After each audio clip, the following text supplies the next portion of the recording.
Então, bom dia a todos e a todas. Vamos dar início a essa primeira sessão, primeiro encontro do projeto Períodos de História da Filosofia, um percurso introdutório. Para este primeiro encontro, temos a participação do professor Gianfranco Santos, professor da Universidade Federal da Paraíba, que vai falar sobre a filosofia antiga. Tá? Antes disso, eu vou passar a palavra para a Naila, que vai apresentar o professor, e eu agradeço a participação do professor Gianfranco mais uma vez e a todos e a todas os presentes. Então, Naila, é com você. Avisando que podem ligar a câmera, fiquem à vontade, tá? Até seria melhor para a gente se ver. Desculpa, Naila. Bom dia a todos e todas. É uma grande... Meu Deus, eu tô com vergonha, já começou a vergonha. Calma. É uma grande alegria dar início à nossa primeira mesa, né? Nosso evento. E sejam bem-vindos todos e todas. Vou apresentar o professor Gianfranco aqui para vocês. O tema da mesa vai ser filosofia antiga. E temos a honra de receber o professor e doutor Gianfranco Lucena, que é professor adjunto da Universidade Federal da Paraíba, UFPB, no Centro de Ciências Humanas, Letras e Artes. O professor Gianfranco é graduado em mestre em filosofia pela Universidade Federal de Pernambuco, UFPE, doutor em filosofia pelo programa de doutorado entregado UFRN, UFPB, UFPE, e foi também professor da Universidade Federal do Recôncavo da Bahia entre 2009 a 2014. Professor Gianfranco, agora eu passo a palavra para o senhor. Muito bem. Muito obrigado, Nália, pela apresentação. Muito obrigado, Pablo, pelo convite, né? Davi também, que cuidou das partes iniciais, dos trâmites, né? Iniciais de contato. Agradeço muito a vocês pelo convite. Para mim é uma honra enorme, né? Sempre voltar ao FPB, para mim, é sempre uma honra enorme. E, assim, num projeto que o professor Pablo está conduzindo, tanto mais, eu fico muito feliz de poder participar desse projeto. Achei um projeto lindo, né? É um projeto difícil, mas é um projeto lindo, né? Difícil porque, de fato, abordar os diversos... essas 4 épocas da filosofia, né? É sempre um desafio para quem vai apresentar, sobretudo. Eu fiquei burilando, como é que eu vou falar da filosofia antiga? E eu que sou muito marcado por, sobretudo nesses últimos, talvez, 10, 15 anos, marcado pelo Platão, mais do que por outros da antiguidade, né? Então, fiquei com medo de fazer uma coisa muito platônica demais, e eu fiquei pensando, vai acabar sendo platônica demais, não tem jeito, mas, mas é claro que eu tentei desenvolver uma abordagem que seja o mais abrangente possível e, naturalmente, dentro dos limites, né, daquilo que eu, de fato, pude estudar em filosofia antiga, né? O professor Paulo foi muito generoso, dizendo que eu poderia tratar de qualquer uma dessas épocas. É mentira dele, é claro que não. A gente, de fato, acaba se especializando em um autor e outro, né? Às vezes tem um melhor conhecimento de um autor ou outro em cada época da filosofia, mas é longe de mim, de fato, poder dar conta de maneira suficientemente abrangente de qualquer um desses temas em qualquer uma dessas épocas da filosofia, né? Eu vou apresentar aqui o slide que eu preparei, porque, além de segurar um pouco o meu nervosismo, permite que eu siga o fluxo da reflexão sem me perder tanto. Eu não quis elaborar um texto de antemão, porque me pareceu mais solto, né, que eu pudesse conversar com vocês, já que é mais ou menos, é mais uma aula do que uma mera palestra, né, é mais um encontro de estudo do que uma mera palestra. Então, eu pensei que com os slides eu posso também ficar mais solto e falar também de uma maneira um pouco mais abrangente, sem me tornar, eu diria, especialista demais no tratamento do tema, né? trabalhado de maneira muito especialistocrática, né? Então, como se trata de filosofia antiga, e eu precisava, enfim, me situar um pouco sobre como falar desse assunto, né, dentro desse nosso contexto hoje, eu coloquei o seguinte tema geral para nosso encontro de hoje: o nascimento da filosofia na Grécia Antiga, né? E aí, ao falar do nascimento da filosofia, eu vou tentar falar segundo a seguinte perspectiva. Primeiro, pensando como a filosofia se desenvolve e nasce na Grécia Antiga, a partir de fontes poético-musicais e científico-matemáticas, e, sobretudo, tendo em vista uma formação de caráter ético-político, né? Dentro desse contexto, eu vou tentar mostrar em que consiste a filosofia antiga, né? Pensando, sobretudo, como é que ela nasce a partir dessas fontes poético-musicais e eu até deveria ter colocado epistêmico-matemáticas, né? Para resguardar essas terminologias gregas, sobretudo. Eu acabei errando na minha própria intenção inicial. E tendo em vista pensando essa filosofia como formação ético-política, tentando ver essa filosofia antiga como um caminho para a formação, e aqui é claro que aí vocês vão notar claramente, estou seguindo Platão, né? Essa filosofia como um caminho para a formação de uma conduta sensata e serena. E é claro que a gente deve aqui pensar o termo conduta naquela perspectiva do ethos, né? Quer dizer, em última instância, se a gente pensar que a filosofia, tal como ela nasce na Grécia Antiga, e sob a tutela de Platão, de alguma maneira, se organiza depois em vista de uma formação ético-política, a questão desse ethos, que era basicamente um ethos socrático, se torna decisivo para Platão, né? E essa dimensão da frônesis, né? Do conceito de frônesis, que vai ser um conceito muito caro a Aristóteles, que eu traduzi aqui como sensatez, né? E esse conceito de esikase, né? E tem a ver com esse caráter da calma e da serenidade, sobretudo para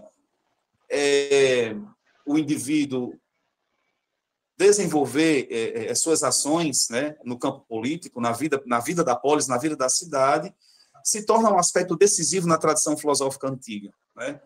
Eu penso que, apesar de todos os esforços reflexivos doutrinários, o grande entusiasmo da filosofia antiga é a formação de um indivíduo capaz de agir bem, né, e capaz de viver bem. E é impossível agir bem e viver bem sem alcançar essa eudaimonia, né, que consiste basicamente em uma maneira, em uma forma como o indivíduo se conduz na sua vida, né? Então, esse é o mote um pouco que eu tive, Pablo, que, vamos dizer assim, encontrar, né, para poder desenvolver essa aula de hoje e tentando abarcar um pouco alguns autores, alguns personagens, né, alguns expoentes que são fundamentais dentro do contexto da filosofia antiga, né? Bom, uma primeira coisa importante que a gente tem que entender ao tratar de filosofia antiga é que quando nós falamos de filosofia antiga e nos remetemos à filosofia grega, não podemos ter aquela ilusão de uma Grécia tal como a gente conhece hoje, né? Aquele pequeno país, não tão pequeno, mas enfim, aquele pequeno país situado ali entre a Turquia e a Itália, entre a Península Itálica e a Turquia, né? Mas temos que pensar esse amplo contexto, né, que eu chamo de topo epocal, né, porque é um lugar específico ali no Mediterrâneo, e, ao mesmo tempo, um conjunto de cidades que, na verdade, eram pluriculturais, né, cidades pluriculturais, de grande desenvolvimento comercial, sobretudo, que fez com que a cultura fosse atravessada a partir de vários elementos da vida social nesse território, por assim dizer, do sul da Europa, à beira do Mediterrâneo, e na relação muito profunda, sobretudo com a Ásia Menor, né? E também e principalmente com o Egito, né? E a África, o norte da África, sobretudo, né? Então, os centros filosóficos científicos que vão se constituir em pelo menos 3 fases, né, como esse mapa mostra aí, né? Primeiro no litoral, onde hoje é a Turquia, sobretudo nas cidades de Éfeso e de Mileto, né? Depois na Península Itálica, né? Onde aparece aí Eleia, Agrigento, com algumas cidades importantes, além de Siracusa, Leontina e Crotona e outras tantas. E uma terceira fase se constitui em Atenas, na verdade, vamos dizer assim, são lugares, né, instâncias em que a filosofia emerge como filosofia, nasce como filosofia a partir de alguns centros, não vamos dizer assim centros acabados, centros fixos, mas centros frouxos, né, que vão articulando esse fluxo de influências, sobretudo técnicas e científicas, além de poético-musicais, né, artísticas, que provêm, sobretudo, das regiões que ainda remetem a civilizações muito mais antigas, como, por exemplo, na Ásia Menor, e antes da Ásia Menor, a Babilônia, a civilização dos caldeus,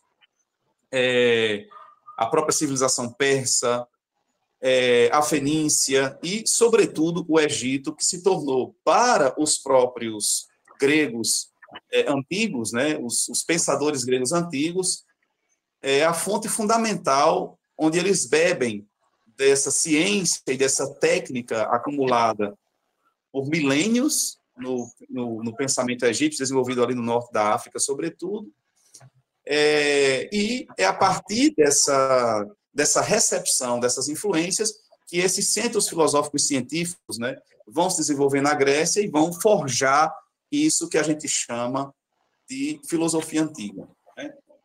Quando eu coloquei no título da minha reflexão hoje a questão de pensar as fontes poético-musicais e epistêmico-matemáticas, se dá sobretudo porque as matemáticas foram, de fato, a grande fonte, do ponto de vista reflexivo, né, sobretudo, da formação daquilo que a gente chama hoje de filosofia, né, e, mais especificamente, o que designamos hoje, desde um ponto de vista epocal, de filosofia antiga, né?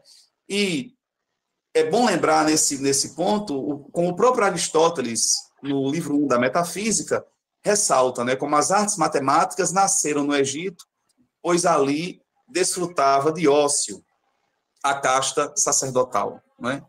Claro que aqui Aristóteles usa o termo artes matemáticas justamente porque ele chama em grego mathematicae technai, né?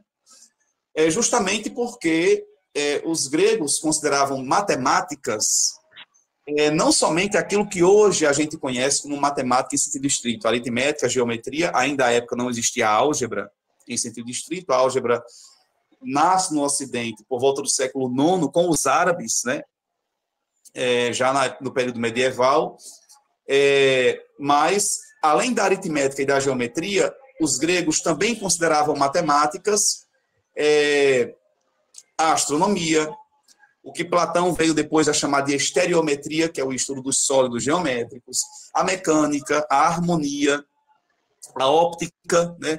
Todo esse conjunto de conhecimentos que já haviam tido um grande desenvolvimento nessas outras civilizações anteriores à civilização grega, se tornaram, de fato, a base para aquilo que a gente hoje vai reconhecer com esse nome de filosofia, né?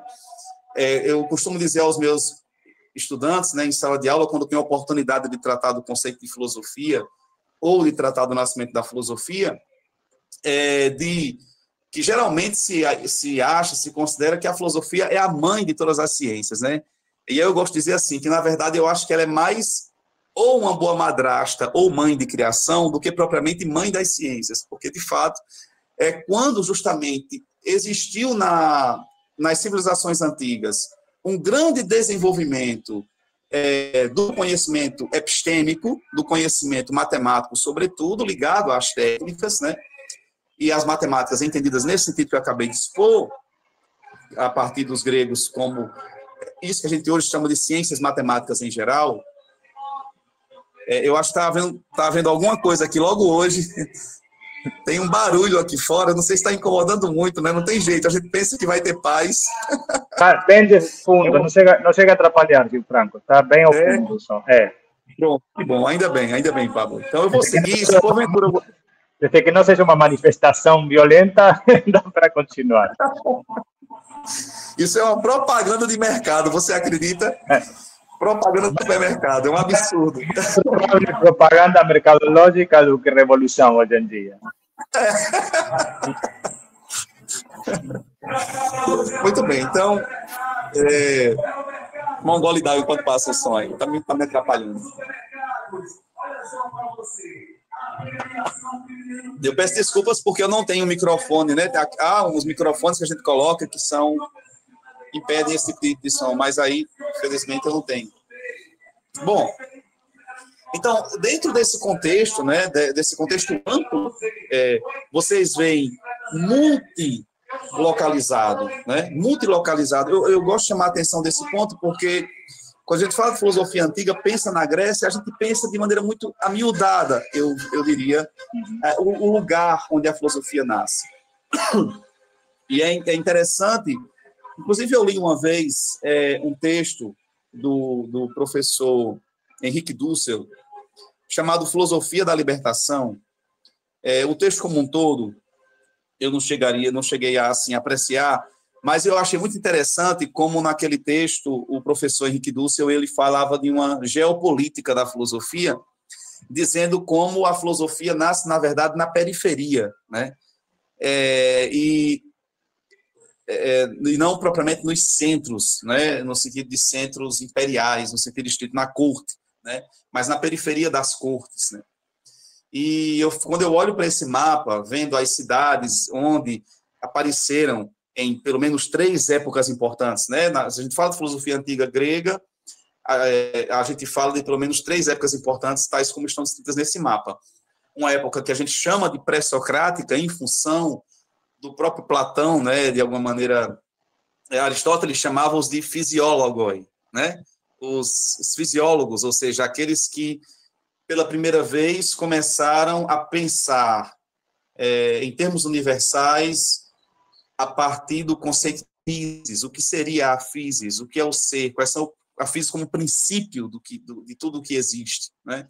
Então, a gente chamaria de uma época fisiológica, mas não no sentido propriamente contemporâneo da palavra fisiologia, mas no sentido aristotélico, né? Ou pré-socrática, porque esse conjunto de personagens, como, por exemplo, Tales Anaximandro e Anaxímenes em Mileto, como Heráclito em Éfeso, como Anaxágoras em Clasômena, como Demócrito em Abdera, Zenão e Parmênides em Eleia, Empédocles em Agrigento, né? Quer dizer, esse conjunto de autores que, de fato, mergulhados nesse contexto científico, técnico e, ao mesmo tempo, político de sua época, foi capaz de iniciar aquelas reflexões muito, por assim dizer, aproximadas do contato que tiveram com a sabedoria egípcia, sobretudo, mas também babilônica e fenícia, né? Os astrônomos babilônicos colaboraram muito com essa reflexão, assim como os comerciantes fenícios em relação às questões da matemática e os próprios egípcios, né? E eram mergulhados nesse contexto que esses autores foram construindo, isso que a gente chamou de filosofia, nessas cidades em que eles viviam, né? Mileto se tornou, de fato, um grande centro, né? A gente daqui a pouco falará um pouquinho rapidamente disso. E depois, essa época pré-socrática dá lugar ao que se chama de época clássica na filosofia antiga, que a partir de Sócrates, aliás, a partir dos sofistas, né? Tais como Protágoras, por exemplo, aparece aí. Deixa eu ver se aparece mais algum aqui. Bom, só estou vendo Protágoras, né? Mas haviam outros, Górgias, né? Por exemplo, e outros tantos sofistas que, em Atenas, sobretudo, inauguraram uma reflexão filosófica muito mais preocupada com as questões ligadas à vida comum na polis e, sobretudo, a aquisição de um conhecimento que os tornasse aptos a discernir nas decisões que viessem a ser tomadas, seja nos tribunais, atenienses, né, em função dos julgamentos de coisas do passado, seja nas assembleias, em que eles tinham que discernir sobre o que fazer em determinadas circunstâncias, sobretudo de guerra e assim por diante, a necessidade de construir um discurso que pudesse convencer, né, os cidadãos em vista daquilo que fosse mais justo, que fosse mais correto fazer, que fosse mais adequado fazer na ocasião. Então, os sofistas começaram a articular uma reflexão filosófica a partir desse contexto, e aí emerge Sócrates como esse grande, vamos dizer assim, essa grande figura que incomoda todo mundo nesse contexto, né? Começa a tecer críticas desconfiado sobretudo daqueles que se consideram sábios, né, em Atenas, e dá origem a um conjunto vamos dizer assim, reúne em torno de si um conjunto de discípulos que começam a tomá-lo como uma base fundamental para aquilo que vem de fato a ser assumido, sobretudo depois de Platão, como sendo o que constitui propriamente a filosofia. E então a gente inaugura com Platão a filosofia clássica, que vai ter um grande desenvolvimento com Aristóteles, e depois de Aristóteles, a emergência do que a gente chama de época helenística, né, que encerra, por assim dizer, o que a gente chama de filosofia antiga, com a participação, por exemplo, de Epicuro, né, que se torna um autor muito importante nesse contexto, além de outros, até que a gente chega também na filosofia romana com os estoicos e até os platonistas posteriores aos estoicos, enfim, o pirronismo, né, que inaugura o ceticismo na filosofia antiga, e aí isso é a marca dessa época helenística da filosofia grega antiga. Então, a gente pode dizer que, de um ponto de vista epocal, né, a filosofia nasce na Grécia Antiga dentro desse contexto geográfico, por um lado, e temporal, por outro, né? Bom, então, a gente poderia dizer que as raízes da filosofia antiga, na medida em que elas são raízes matemáticas, eu diria, nos lançam diretamente, sobretudo, para Tales e Pitágoras, né, que a gente hoje poderia chamar com tranquilidade de polímatas, né? Esse termo é um termo que aparece na Grécia Antiga, ele aparece na boca de Heráclito, num dos fragmentos de Heráclito, a gente vai daqui a pouco citar, né? E o que caracteriza justamente esses polímatas, né, está presente num trecho de um texto muito bonito de um inglês, Sir Thomas Heath, né? Ele tem um livro muito bonito chamado The History of Greek Mathematics, onde ele faz uma pequena apreciação das contribuições dos filósofos gregos para a matemática, e ao falar sobre Tales e Pitágoras, que eu traria como dois expoentes importantes nesse contexto, ele diz que Tales viajou pelo Egito e despendeu muito de seu tempo para aprender na presença dos sacerdotes daquele antigo povo. A mesma avidez por aprendizado é melhor que todos ilustrada pela tradição similar referente às viagens de Pitágoras. Jâmblico, em sua notícia sobre a vida de Pitágoras, diz que Tales, admirando suas habilidades notáveis, comunicou-lhe tudo o que ele conhecia, mas alegando sua própria idade e força débil, aconselhou para sua melhor instrução a ir para o Egito e estudar com os seus sacerdotes, né?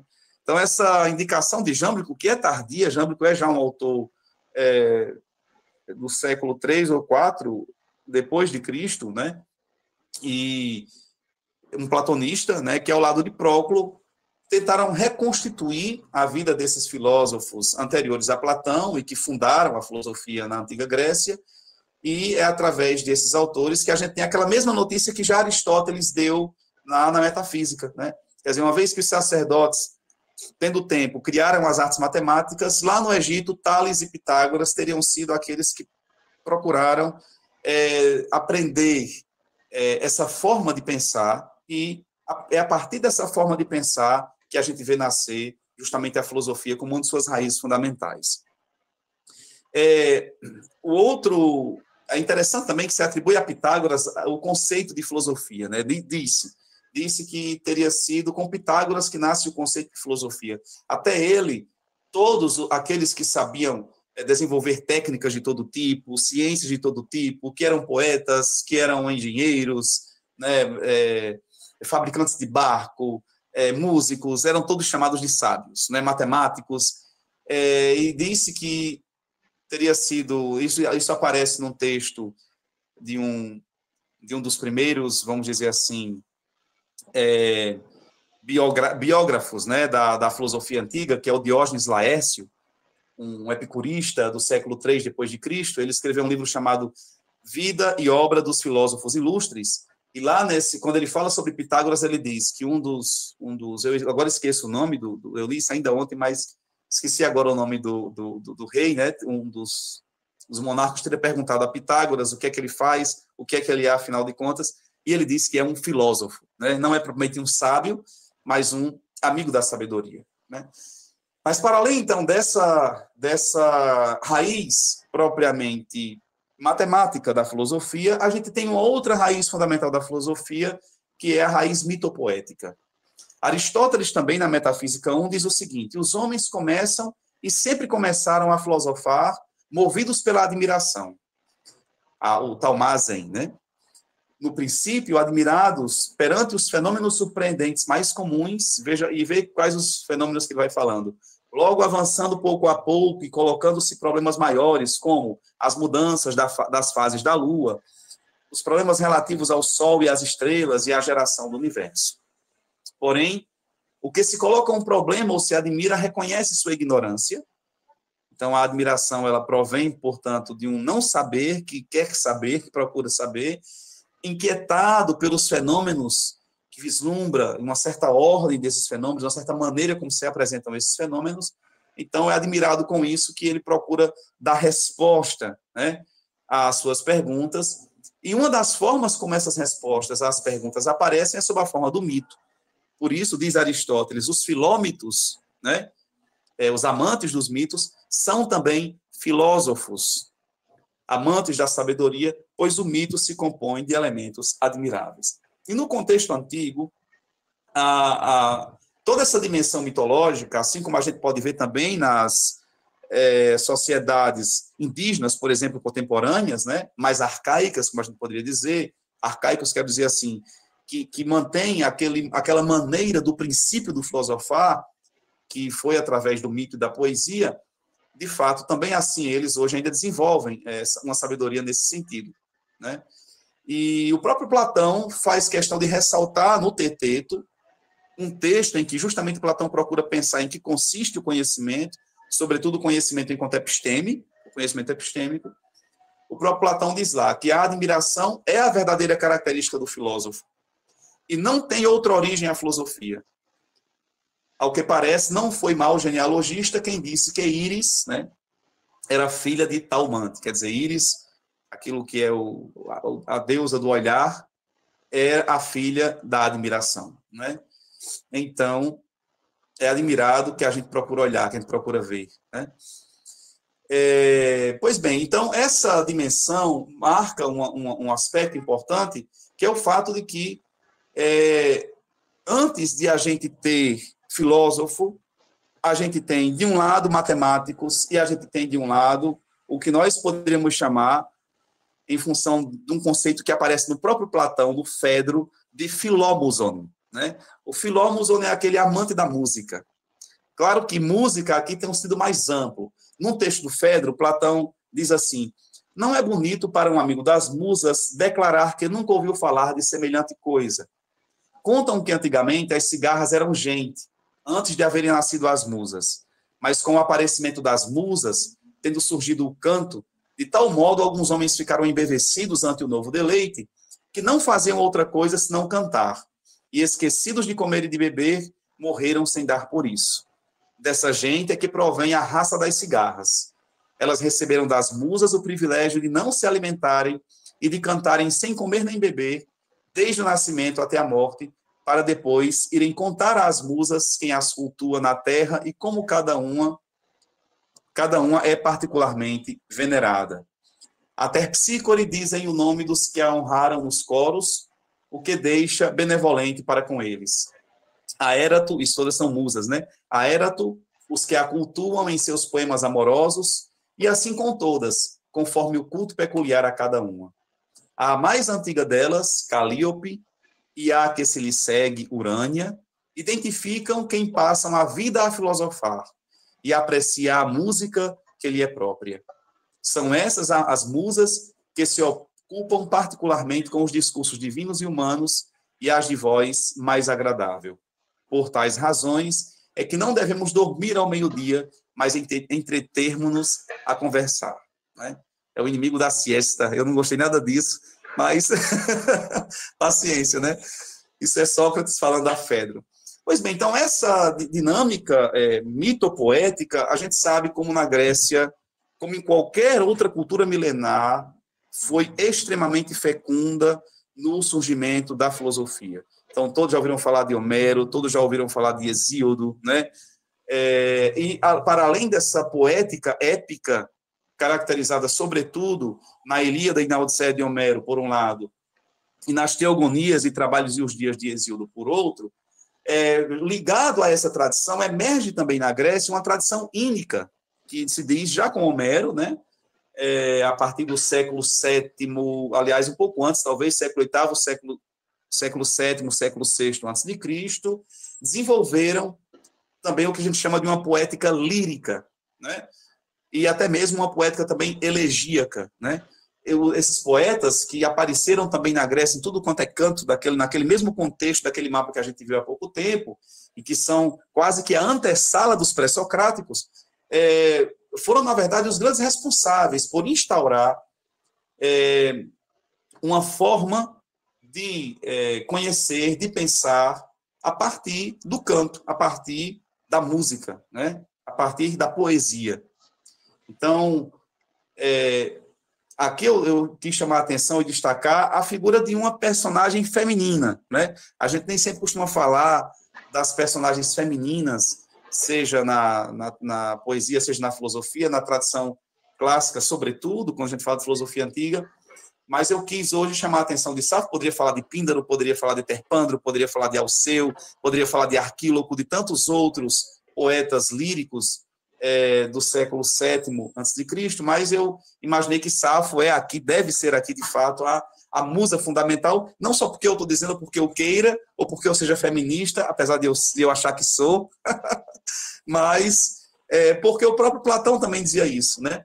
Safo é citada por Platão no Fedro ao dizer, pela boca de Sócrates, que pessoas antigas e sábias, homens e mulheres, sobre o assunto falaram e escreveram, tendo de alguns já ouvido, inclusive da bela Safo.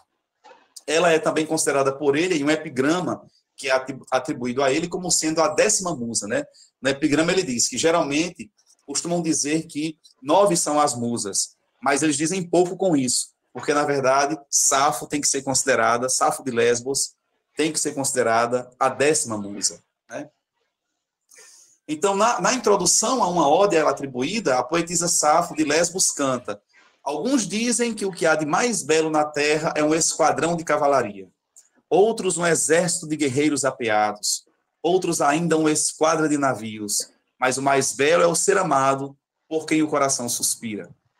Werner Jäger diz que salta aos olhos, nesse contexto desse poema sáfico, né, o paralelo entre o eros platônico presente aqui, quer dizer, que vai ser desenvolvido, por exemplo, por Platão no Banquete, e o eros sáfico, né? E a gente poderia dizer ainda que os olhos prevenidos de uma investigação atenta podem verificar que o paralelo, de fato, é real entre Safo e aquilo que, de alguma maneira, Platão começa a pensar a respeito do amor. Alguns autores até dizem que, para quem leu o Banquete, por exemplo, de Platão, vai ver lá que a última palavra que é dada sobre o amor no Banquete de Platão não provém da boca dos homens que estão presentes naquele banquete que é realizado na casa de Agatão, em que Sócrates também está presente, né? E aí, naquele banquete, todo mundo foi convidado a fazer um discurso sobre o amor. Sócrates, que nunca sabia discursar, por ele mesmo dizer isso, começou a refutar o discurso de Agatão e aí acabou dizendo que teria um depoimento importante a dar, que, na perspectiva dele, é o que melhor ele ouviu sobre o amor. E aí Platão coloca o melhor na boca de Sócrates, fazendo Sócrates colocar na boca de Diotima aquilo que é a última palavra de Platão sobre o amor, né? Quer dizer, o meu pai uma vez disse a mim assim, meu pai disse, eu era jovem, eu tinha uns 20 e poucos anos, a gente conversando alguma vez sobre o amor, não me lembro em que contexto exatamente, ele me disse uma coisa que me chamou a atenção, eu não tinha lido Platão ainda nessa época, mas ele me disse assim: os homens não sabem amar, é a mulher quem ensina o homem a amar. Depois eu fui ler isso no banquete, eu achei interessante, porque no banquete é basicamente isso que acontece. Diotima é quem vai ser aquela que vai dizer sobre o que seja o amor, né? E imagina-se alguns autores que justamente Diotima, essa personagem que Platão traz dentro do banquete, pode muito bem ser um símbolo ou uma referência a Safo, né? Que em Lesbos fundou uma escola para mulheres e era uma grande adoradora de Afrodite, né? E em cujos poemas a gente vê aparecer muitas referências filosóficas. Aristóteles, eu até tinha marcado aqui para falar para vocês rapidamente, só que eu acho que agora eu desmarquei e eu não vou acabar não achando, mas assim, tem uma passagem, achei, na Retórica de Aristóteles, em que Aristóteles cita, né, um desafio interessante. Outra coisa importante, minha gente, que eu não sabia, só estudando os antigos, que eu vim descobrir, né? A gente no sertão tem muito repentista e desafio de repente, né? Eu não sei se todo mundo sabe o que é o repente, não vou explicar agora, depois a gente pode, numa conversa mais rápida, falar. Mas no repente a gente tem sempre dois disputadores, né? No repente, cantando em versos, né? E é muito curioso porque na Retórica de Aristóteles, no livro 3, aparece uma passagem em que a gente pode dizer, praticamente, Aristóteles representa ali o que a gente poderia dizer, um primeiro desafio de poetas gregos, né? Um desafio, de repente, de poetas gregos. E aí, aqui no texto, o texto aparece em grego, claro, né? Aristóteles faz questão de se referir a um trecho em que Alceu, que é um dos que cantam com Safo, né? Em que Alceu teria dito assim: e quero só dizer-te, porém, pudor me impede. Quero só dizer-te, porém, pudor me impede. Ao que Safo teria respondido: se quer dizer apenas o belo e bom, e a língua nunca tenta tramar o mal, pudor não cobriria os olhos, mas falaria somente o justo. Né? Então, na boca de Safo aparece aqui essa resposta a respeito de como o que seria, na verdade, o pudor e o que seria o justo, né? Na boca de quem quer dizer. Como aqui a tradução é ipsis literis, de acordo com o texto em grego, que eu não vou recitar o texto em grego aqui agora em relação a esse, mas eu fiz um poeminha que eu acho que diz melhor em forma poética sertaneja, né? Em uma carretilha, em forma de carretilha, ou redondilha menor, como os poetas repentistas do sertão chamam, né? É como se tivesse acontecido assim no desafio. Alceu diz: já me envergonha o que quero dizer. E aí Safo responde: se queres dizer somente o que é belo, pelo bem tens anelo, sem nenhum mal fazer, não podes temer. Tua língua não põe a palavra peçonha que traz muito custo. Quem falou que é justo não sente vergonha. Criei esse versinho porque eu acho que no jeito da gente falar no sertão, talvez cai de uma forma um pouco mais palatável, né? Mas só para dizer como, de fato, é através da poesia, né? Da poesia cantada, sobretudo, não é uma poesia lida, não é uma poesia de texto declamado, é uma poesia, sobretudo, cantada. Não é? E Safo, ela fez um hino lindo. Safo era uma grande adoradora de Afrodite. Afrodite, aqui, a gente tem que entender também, não simplesmente como uma deusa de templo. Né? Afrodite era para os gregos Vênus. Vênus é o planeta que aparece, a estrela da manhã e a estrela da noite, que aparece brilhante no céu, como uma das primeiras estrelas, né? E Safo dirigiu um hino lindo a Afrodite, que eu propus aqui, não sei se vocês vão achar chato ou ruim, mas eu vou aproveitar, eu compus uma melodiazinha para esse hino de Safo, né? Para distrair um pouquinho vocês, não ficar só nessa falação minha, e aí vocês mais ou menos notarem como é que era, mais ou menos, né? Porque é claro que eu estou aqui acertanejando a coisa, né? Mas eu tentei fazer uma melodia para um hino de Safo, que é um dos hinos que estão melhor preservados, né, dentro do que restou para nós, do que chegou até nós, né? A gente sabe que esses pré-socráticos todos, muita coisa deles se perdeu, mas o hino de Safo, a Afrodite, que é o primeiro fragmento da poética de Safo, foi preservado praticamente todo. Então, eu propus aqui uma melodiazinha para distrair vocês um pouquinho enquanto vocês tomam água, uma coisa assim, né? E depois eu falo para vocês também da tradução dele. E eu tentei seguir o estilo como os gregos, na época, compunham, né? No formato mixolídio, né? Tentando seguir um pouco a ideia que a gente tem das escalas em que eles compõem. No caso aqui, a escala diatônica. Haviam 3 escalas diferentes, eu compus na escala diatônica. Eu vou cantar para vocês.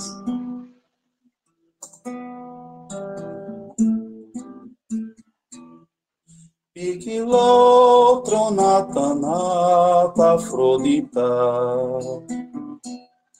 é Dios tu loplo que lhe somece me massa si me donia si dana potnia timo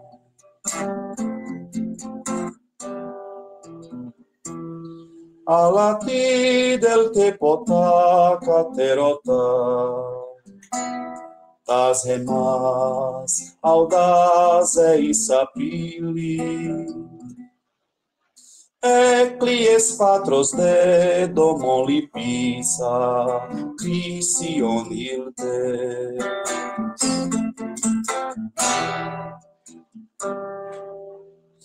Armi padeux cali desagon, Ocis istrute perigas melenas, Pigna dinente spera por noiteros diameso.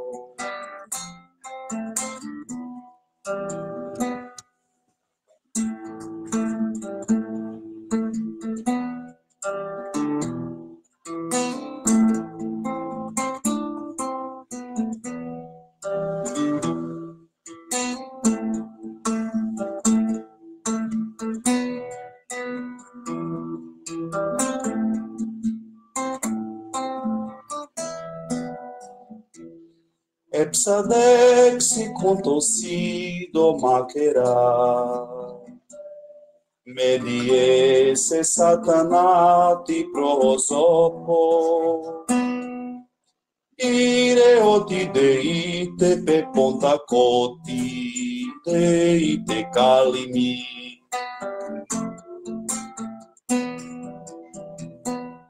Cotini malistate logeneste, menole timitinadi debito, apsagenes anfilo tatatiso, psafa keise, psafa diki, psafa diki.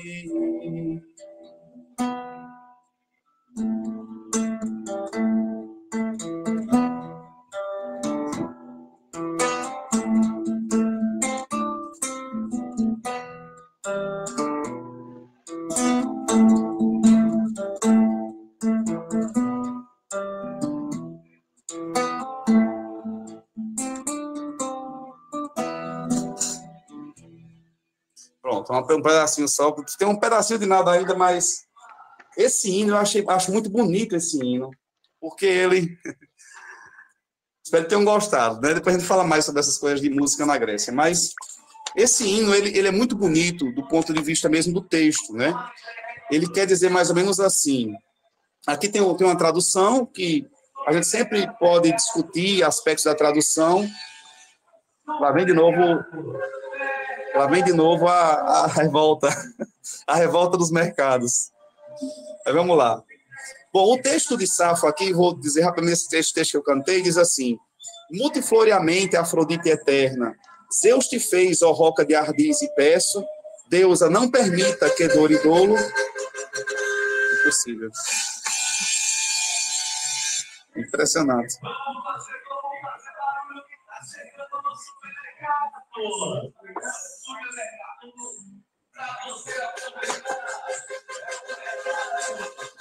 Realmente é um absurdo isso. Bom, multifloriamente, Afrodite eterna, Zeus te fez, ó roca de Ardiz e Peço, Deusa não permita que dor e dolo dome meu peito. Venha aqui, se um dia ouvir meu pranto, longe sem demora, você me veio, logo que deixava teu lar paterno pleno e dourado. sobre o carro atado e pardais velozes, te levaram vários à negra terra, numa nuvem de asas turbilhonantes na atmosfera. Junto a mim, no instante, você sorrindo, deusa aventurada de face eterna, perguntou-me, por que de novo sofro, chamo de novo? E o que mais desejo que seja, neste louco peito, que eu, de novo, devo seduzir e dar aos amores? Quem, ó Safo, te assola? Né? Essa é a passagem que eu, enfim, tentei aqui cantar para vocês, né? Pois bem, então esse é o contexto poético em que depois vão se articular, claro, Safo é uma das poetisas, há também Arquíloco, né? Arquíloco foi muito importante porque, enquanto Safo era uma cantora lírica, né, tocava ao som da lira, tal como Alceu, nós tínhamos também os cantores elegíacos, e Arquíloco, por exemplo, foi o grande fundador da poesia elegíaca, que eram poesias cantadas, sobretudo nos banquetes festivos, dedicados a Dioniso, né? E o instrumento não era a lira, o instrumento era o aulos, uma flauta tipicamente grega, que é dupla, né? E a gente consegue ver isso nos desenhos antigos da Grécia Antiga. Alguns poetas posteriores, que a gente reconhece hoje como pré-socráticos, como filósofos, por exemplo, Empédocles e Parmênides, construíram os seus textos também em forma poética, e muito provavelmente eram também cantados, apesar de o conteúdo ser, como diria o próprio Aristóteles, mais propriamente filosófico do que amoroso ou lírico, como a gente está acostumado a ver. Quer dizer, filosófico nesse sentido em que a gente está acostumado a reconhecer como sendo filosofia, não é? Empédocles e Parmênides são dois autores da filosofia antiga que foram poetas, não é? E como poetas, eles escreveram os seus textos, né? Por exemplo, de Parmênides é conhecido, sobretudo o primeiro momento do texto, né? É belíssimo.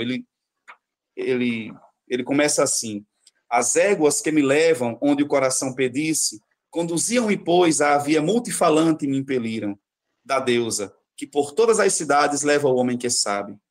Por esta eu era levado, por esta muitos sagazes me levaram, as éguas o carro puxando e as moças a viagem dirigiam. O eixo nos meões emitia som de sirena, incandescendo era movido por duplas turbilhonantes, rodas de ambos os lados, quando se apressavam a enviar-me as filhas do sol, deixando as moradas da noite, para a luz das cabeças retirando com as mãos os véus. E é lá que estão as portas aos caminhos de noite e dia, e as sustenta à parte uma verga e uma soleira de pedra, e elas, etéreas, enchem-se de grandes batentes. Destes, justiça, de muitas penas, tem chaves alternantes. A esta, falando-lhe as jovens com brandas palavras, persuadiram habilmente a que a tranca aferrolhada depressa removesse das portas, e estas os batentes, um vão escancarado, fizeram abrindo-se os brônzeos, umbrais nos gonzos alternadamente, fazendo girar, em cavilhas e chavetas ajustados, por lá pelas portas. Logo as moças, pela entrada, tinham carro e éguas. E a deusa me acolheu benévola, e na sua a minha mão direita tomou, e assim dizia e me interpelava: ó jovem companheiro de aurigas imortais, tu que assim conduzido chegas à nossa morada, salve, pois não foi mau destino que mandou perlustrar esta via, pois ela está fora da senda dos homens, mas lei divina e justiça. É preciso que de tudo te instruas, do âmago inabalável da verdade bem redonda e de opiniões de mortais em que não há fé verdadeira. E aí segue o poema, né? Então a gente nota, inclusive na forma, claro, aqui a tradução em português, o ritmo, a gente talvez não siga o mesmo, a gente está muito acostumado a ouvir, mas a gente nota essa dimensão poética que vai aparecer também em Empédocles, né? Que é o outro filósofo pré-socrático da escola de Mileto, era de Agrigento, mas ele, por assim dizer, segue aquele mesmo estilo da escola de Mileto, ainda que ele seja de Agrigento, na Península Itálica. E no próprio texto de Empédocles também aparece esse mesmo estilo elegíaco, né, de poemas elegíacos, que vocês podem depois consultar também na coleção dos pensadores, aparece, né, Empédocles, Eu vou ler apenas um trechinho, por exemplo, ele diz: mas vós, deuses, a loucura destas coisas afastai-me da língua, e de santificados lábios deixai correr pura fonte. E a ti, de muita memória, de alvos braços, ó Virgem Musa, eu te peço, do que é lícito, a efêmeros ouvir. Envia do reino de piedade trazendo o dócil carro. E aí segue, mais à frente tem outra passagem, onde ele começa a falar fazer toda uma discussão mais que a gente está acostumado a reconhecer como filosófica, né? Quando ele diz: duplas coisas direi, pois ora um foi crescido a ser só de muitos, ora de novo partiu-se a ser muitos de um só. Dupla é a gênese das coisas mortais, dupla a da existência, pois uma a convergência de todos engendra e destrói, e a outra, de novo, as coisas partindo-se cresce e se dissipa. E assim segue, né? Então, essa é uma outra raiz fundamental da filosofia, que, porém, quando a gente vai vendo a passagem de uma filosofia poética, por assim dizer, desculpa, para essa filosofia prosaica, a gente vai ver nascer também a crítica aos poetas, né?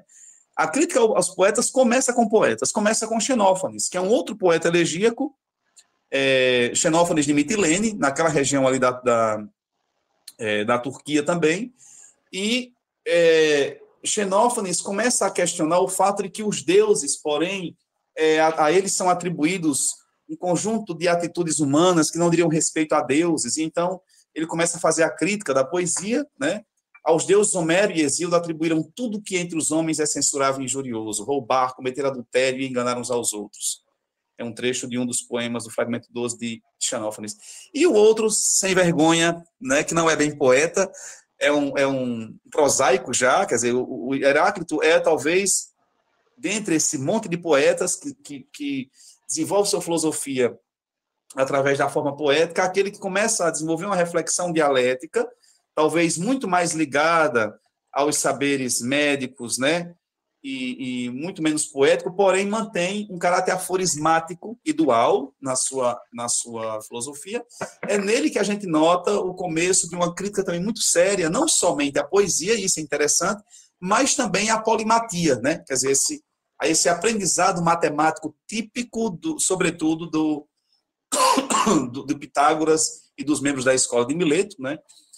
E quando o Heráclito vai começar a pensar a filosofia como o caminho para pensar a sabedoria do Deus, a sabedoria do divino, uma espécie de compreensão sobre que, primeiro, ninguém é sábio, só um é sábio, Deus, que é chamado pelo nome de Zeus, diz ele num dos fragmentos, que tem um logos fundamental, em torno do qual todos os outros logoi têm que estar articulados, e começa a fazer a crítica dos poetas e dos polímatas, né?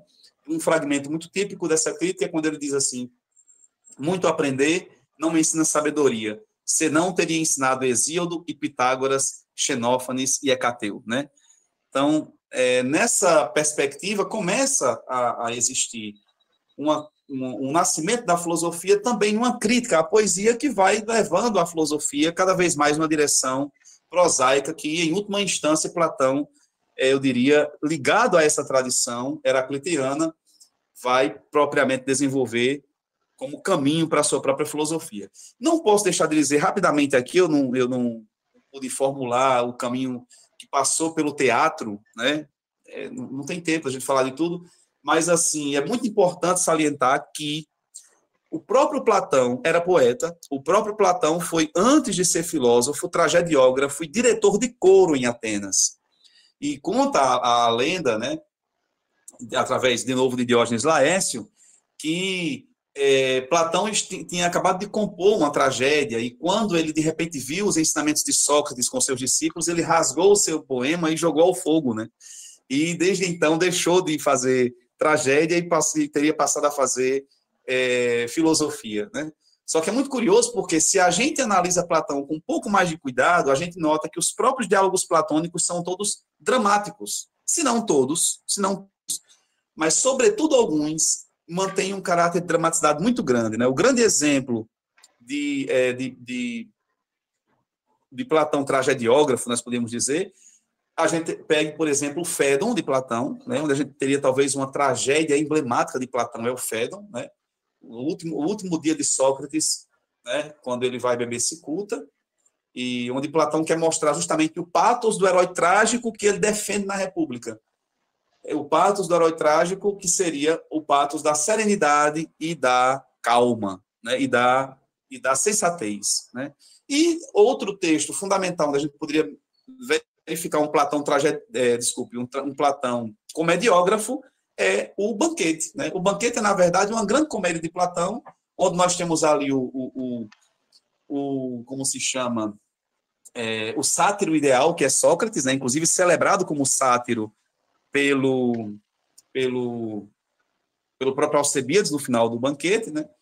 E ali Sócrates é também o sátiro ideal, porque ele, em meio à euforia, também não só na tribulação, mas também em meio à euforia, mantém a sensatez e a serenidade, né? Para falar sobre o amor, né? Pois bem, então a gente nota que Platão mesmo está marcado por essa dimensão poética ao construir os seus diálogos, os seus textos dramáticos, filosóficos, né? Mas é de fato em Platão que emerge, também em função de pensar a filosofia como um projeto educativo, né? Platão não pensa a filosofia, e é isso que eu quero chamar muita atenção nessa discussão nossa de hoje. A filosofia antiga, infelizmente, é muito ensinada como sistema doutrinário, né? Mas se a gente olha direito para a maneira como a filosofia nasce na Grécia, como ela vai se constituindo na Grécia, através das escolas de filosofia, esses autores estão muito mais preocupados com um processo educativo e formativo do que com um processo doutrinário, né? De elaboração doutrinária. Então, a filosofia em Platão nasce no interior de um processo, de um projeto educacional que ele procura construir, né? E é nesse contexto que também em Platão vai aparecer uma crítica, né, à música, uma crítica à poesia, apesar de, eu vou passar um pouquinho mais rápido aqui, porque senão o tempo não vai dar, apesar de Platão entender que não é possível desenvolver uma formação filosófica, ou melhor, de outra maneira, científico-matemática e filosófica, sem que aos jovens seja dada uma formação que a gente poderia hoje chamar de desportiva, né? Ou seja, que passa pela ginástica, e poético-musical. Né? Segundo Platão, é preciso que os jovens estudem, tenham ginástica para o corpo e música para a alma. Né? É somente assim que a educação pode se, de fato, constituir como uma educação filosófica efetiva. Né? Então, a crítica de Platão à poesia vai na mesma direção de Xenófanes, na mesma direção de Heráclito, né? No sentido, fundamentalmente, de poder pensar que os discursos poéticos, esse é o problema dos discursos poéticos, às vezes se dispersam da essência do divino e, portanto, se dispersam da essência que eles deveriam enaltecer. Né? Aí eu coloquei aqui nesse slide um pouco os caracteres elementares, né, dessa crítica, né? Que Platão tem em vista quando ele faz a crítica dos versos poéticos, né? Ele também faz uma crítica à música, às formas musicais estrito sensu.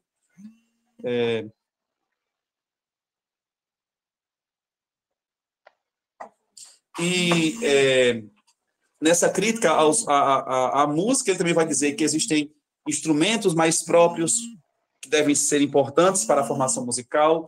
Ela diz que tem instrumentos que têm, como se diz, melodias próprias a serem também desenvolvidas, né, para que ajudam melhor a formar para a filosofia, e elas têm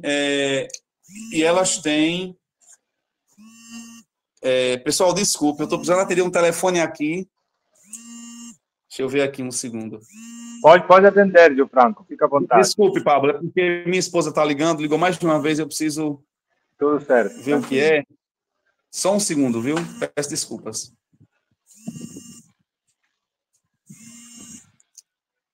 Eu não estou conseguindo também. Ai, meu Deus, essa vida de professor online não dá certo, viu, Pablo? Direito, eu acho. Nessas horas não dá certo. Se tivesse na sala de aula, não tinha como acontecer isso, né? Deixa eu colocar aqui rapidinho. Por favor, Marília, coloca o seu celular para carregar. Toma.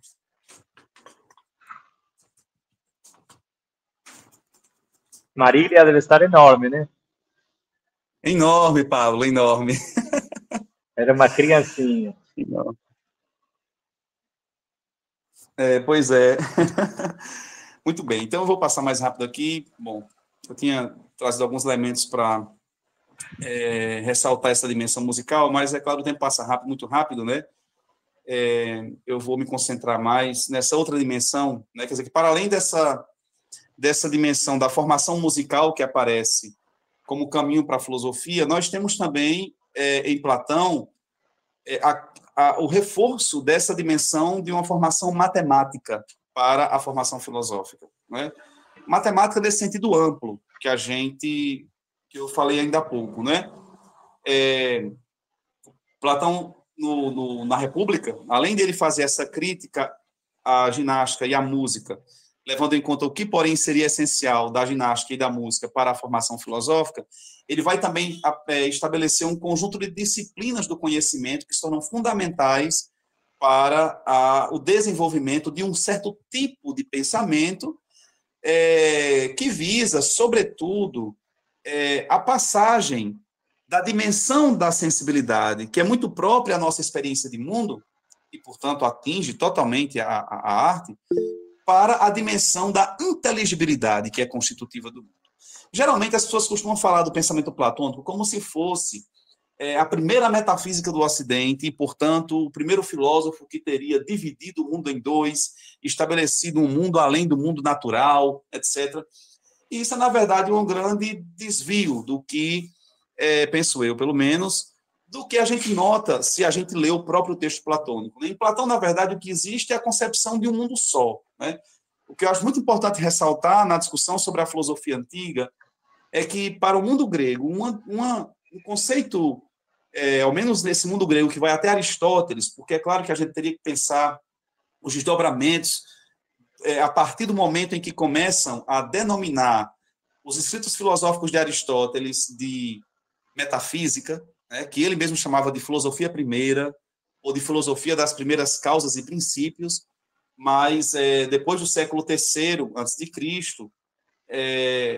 Andrônico de Rhodes nomeou essas obras, esse conjunto de textos de Aristóteles de metafísica, e a partir daí a gente tem um processo através do qual a physis, a natureza e o próprio mundo são pensados como uma dimensão que apela para uma dimensão que está além do mundo natural, além do mundo físico. Esses conceitos, porém, não estão presentes nem em Platão nem em Aristóteles.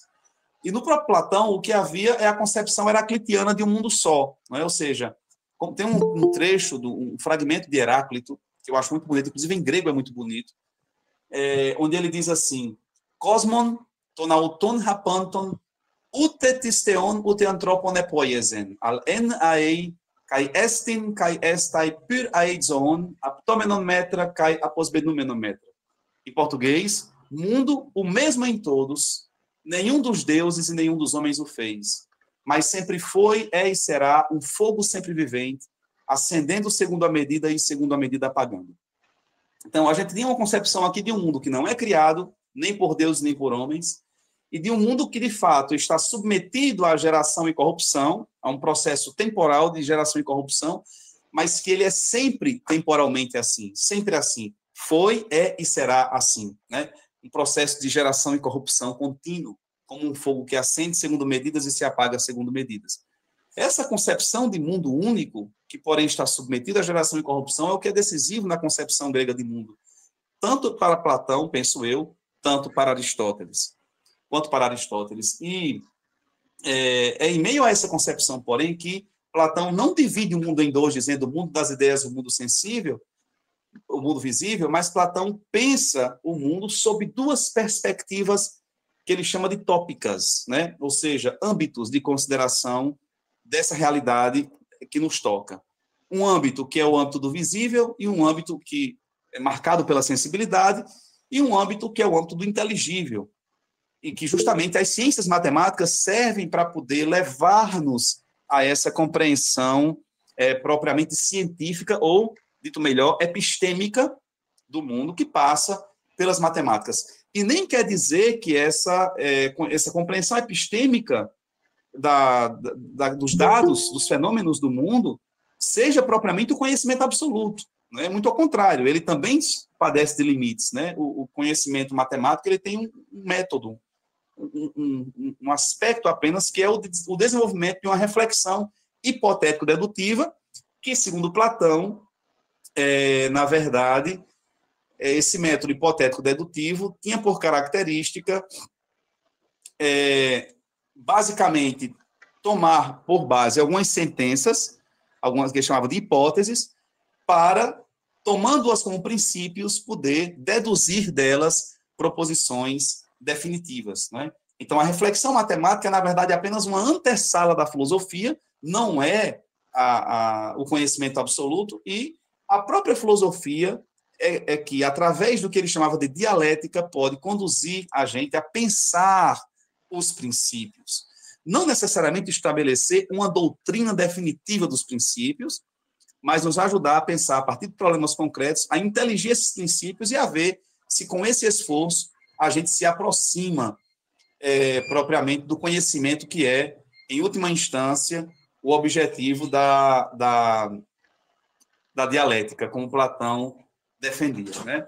Aqui eu peço desculpas, estou passando os slides com um pouco mais de velocidade, porque, de fato, o tempo já passou muito e eu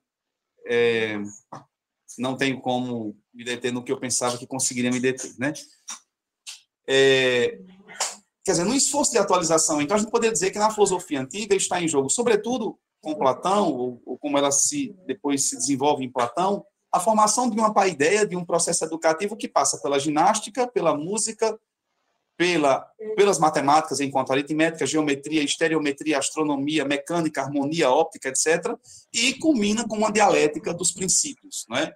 Que tem também uma metodologia própria e que, no pensamento platônico, há de ser, sobretudo, concebida como maiêutica. Esse ponto me parece muito importante, né? Porque eu acho muito interessante a maneira como Platão advogava. Deixa eu voltar um slide aqui que eu acho interessante.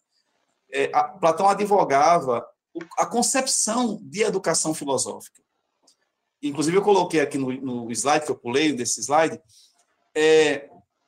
como ela é próxima de Paulo Freire nesse sentido. Próxima só, não é exatamente igual, porque Paulo Freire tem outra compreensão de conhecimento diferente da de Platão. Mas veja esses trechos que aparecem na República e o trecho que aparece em Paulo Freire no livro Pedagogia da Autonomia.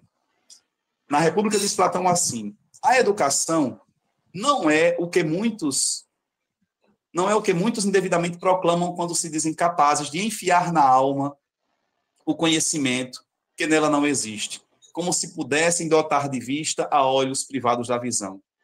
A educação não é a arte de conferir vista à alma, pois vista ela já tem.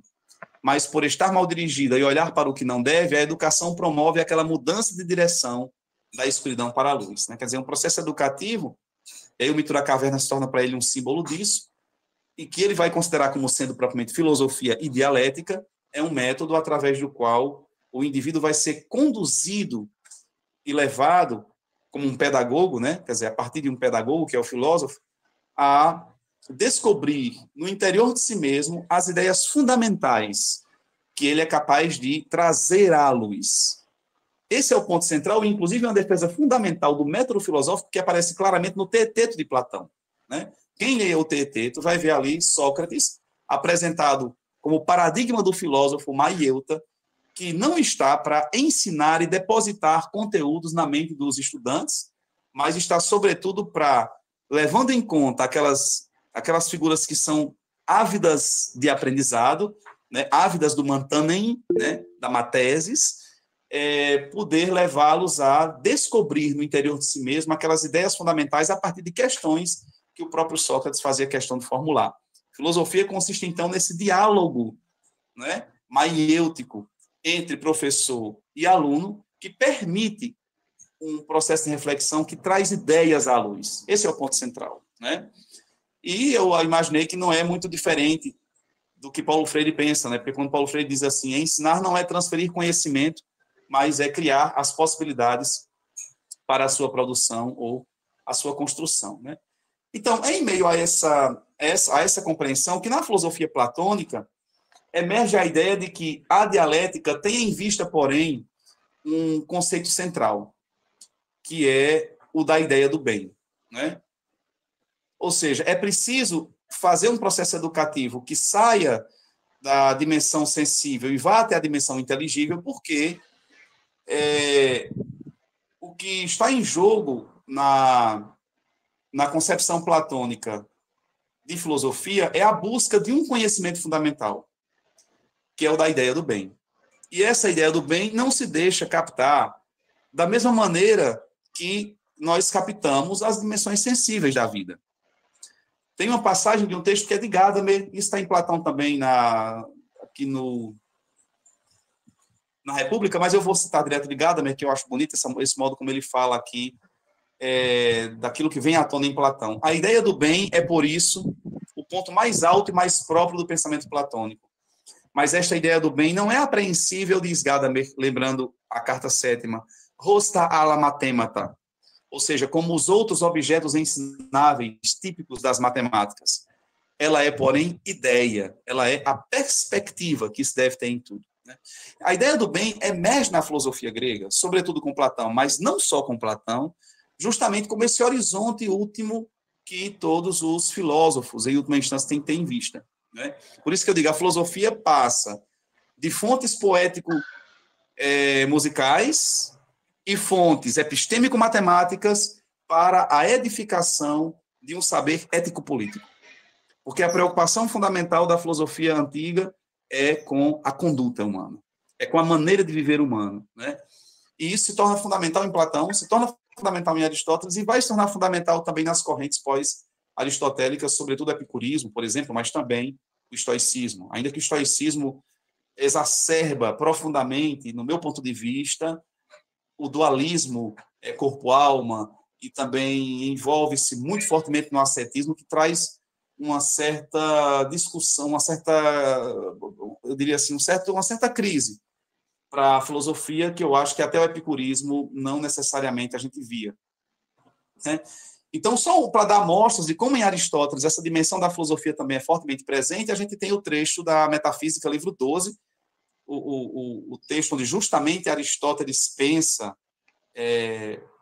o fundamento último da realidade.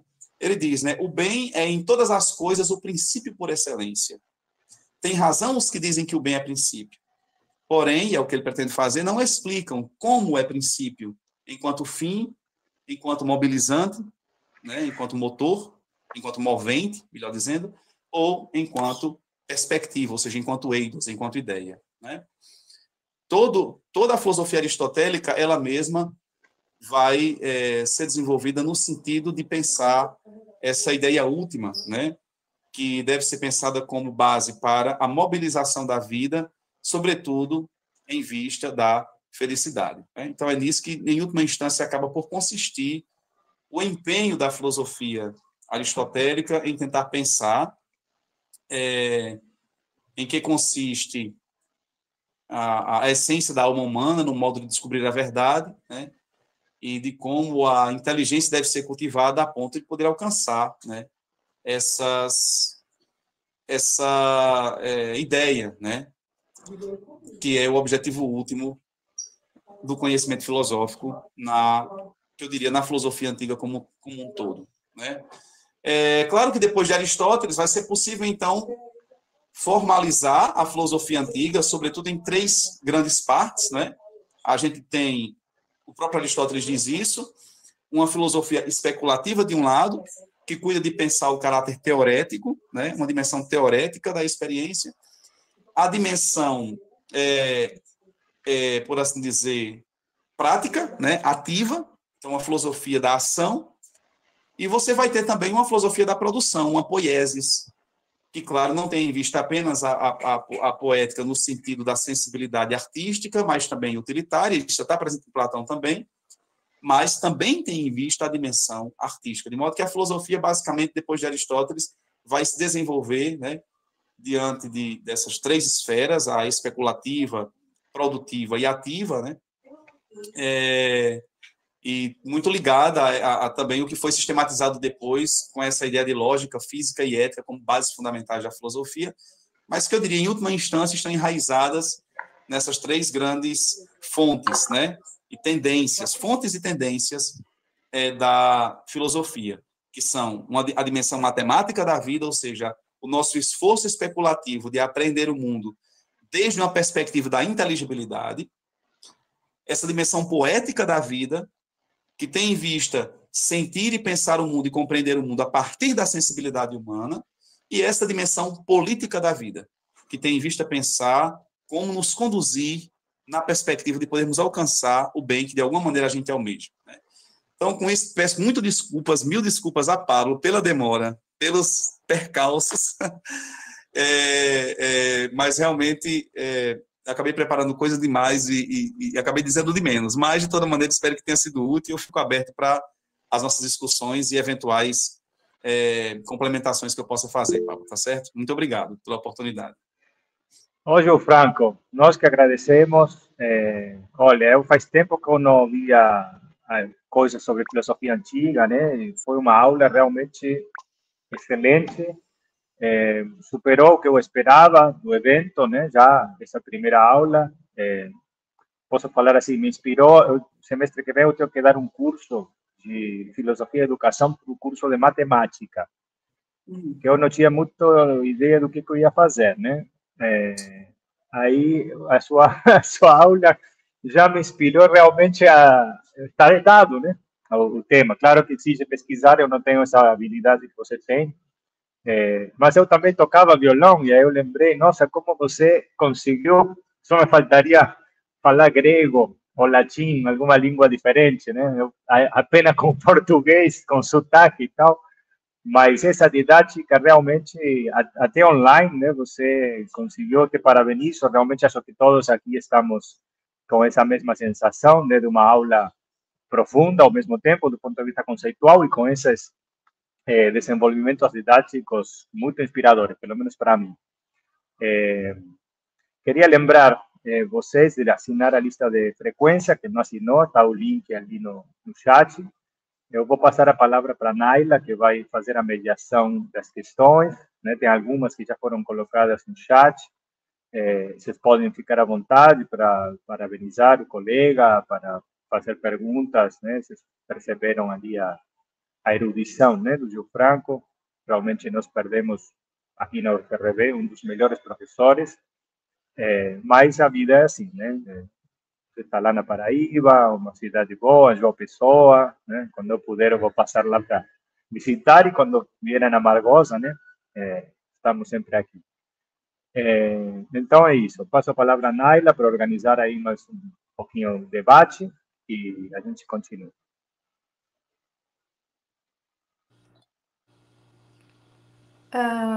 Parabéns, professor Gil Franco, pela fala, foi maravilhosa. Agora eu vou abrir espaço aqui para as perguntas que as pessoas fizeram. Começando pela de Flávia. Flávia, quer falar?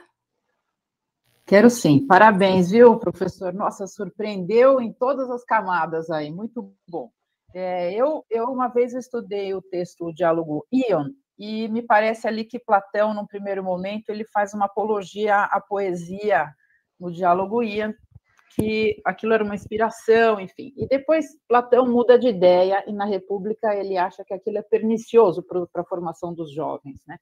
Eu, como o senhor estuda antiga, queria saber se essa minha impressão de que ele mudou de opinião, isso é válido ou é uma opinião de uma aluna acadêmica ainda, que ainda não tem muito conhecimento. Então, essa questão do Platão em Ion e depois na República. E o outro tópico, eu achei curioso como são planos, né, de cosmovisão. Então, o primeiro plano que o senhor coloca o entendimento da cosmovisão num patamar, vamos dizer, poético-musical, ele transita depois por um patamar epistêmico-matemático, isso culminar e desaguar num patamar ético e político. Se eu até brinquei, coloquei para o professor Pablo, que é deleuziano, se isso seriam quase que platôs, né? Platôs que se imbricam e se interferem ali. Então, seriam esses dois tópicos, né? A questão desses horizontes que se imbricam, se isso tem uma coerência para o senhor, e o outro, essa contraposição do Ion com a República. Obrigada.